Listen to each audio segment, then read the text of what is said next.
আবারও ভয়াবহ বন্যায় ভাসছে উত্তরবঙ্গ। এ যেন মরার উপর খরার ঘা। হাজার হাজার মানুষ পানিবন্দী, তবু কেউ দেখার নেই। গোটা উত্তরবঙ্গ পানিতে ডুবে গেলেও এগিয়ে আসার কেউ নেই। মিডিয়া থেকে শুরু করে কন্টেন্ট ক্রিয়েটর সবাই অন্ধ হয়ে আছে। আমরা উত্তরবঙ্গের মানুষ যেন বাংলাদেশের সতীনীর ছেলে। বাড়ি তো পানি কমতেছে না, নদীর পানি বাড়িতে পানি নামে না।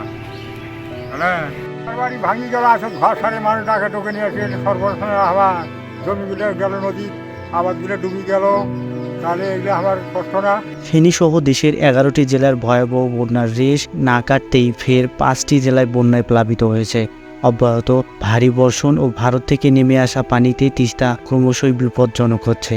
এরই মধ্যে বিপদসীমার 18 সেন্টিমিটার উপর দিয়ে প্রবাহিত হচ্ছে পানি। তিস্তা চরসহ নদী বেষ্টিত বিভিন্ন এলাকার নিম্নাঞ্চলগুলো প্লাবিত হয়েছে।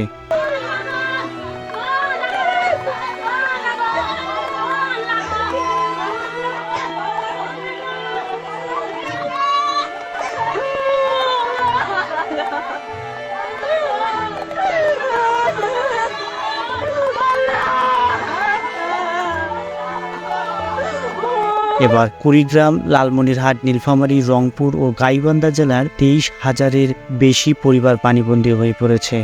জানা গেছে, অসময়ে উত্তরের 5 জেলায় ভয়াবহ বন্যার আশঙ্কা দেখা দিয়েছে। আর তাতে তিস্তা নদীর পানি সমতল অঞ্চলে বিপদসীমা অতিক্রম করে পানিতে ভাসছে হাজার হাজার মানুষ। ভারী বৃষ্টিপাতের কারণে নদীর তীরবর্তী এলাকায় পানি উঠেছে।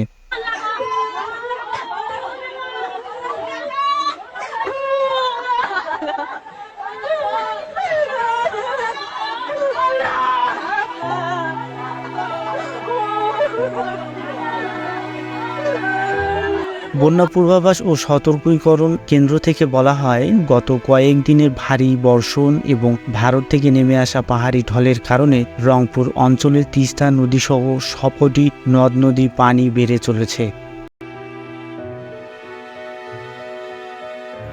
এবার আবার এইরকম বন্যা হচ্ছে, এখন বৃষ্টির পানি হচ্ছে, এখন ঘরের ভিতর পানি, গোয়ালি ঘরের পানি, আঙ্গিনায় পানি, সবাই টিউবওয়েলের পরে পানি, কেউ যাইতে পারতেছে না, রাঁধতে পারতেছে না, খাইতে পারতেছে না।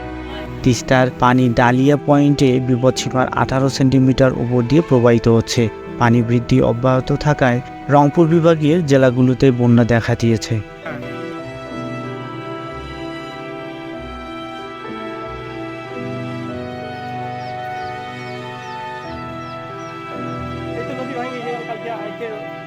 সম্প্রতি বন্যার বেশ কিছু ভিডিও সোশ্যাল মিডিয়া ভাইরাল হয়েছে, কিন্তু তাতেও টনক নড়ছে না দাতা সংস্থা থেকে শুরু করে সরকারেরও।